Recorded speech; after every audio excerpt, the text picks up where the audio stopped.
Nag-message nga na naman sa akin si Maring Edwin. Ang sabi niya, Kyle, tara sa SM Ora. Ang sabi ko, ha? Bakit? Ang sagot lang niya, basta, sumama ka. Alam ko na ibig sabihin nito dahil sa tara, ubos ang kwarta. Ayan nga at nagtingin-tingin na naman ng mga bag si Maring Edwin. Mahilig kasi ito sa mga bag.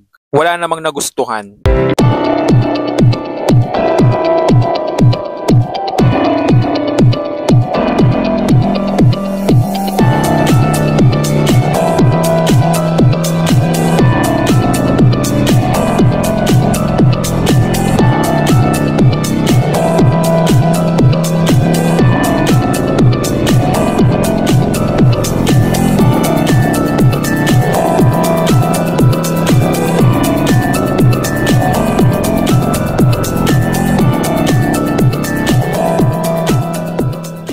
Few moments later.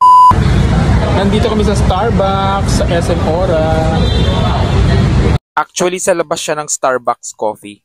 Dito kami naupo sa parang patio area ng SM Ora. Malapit lang sa main entrance ng mall na merong mga hanging lanterns.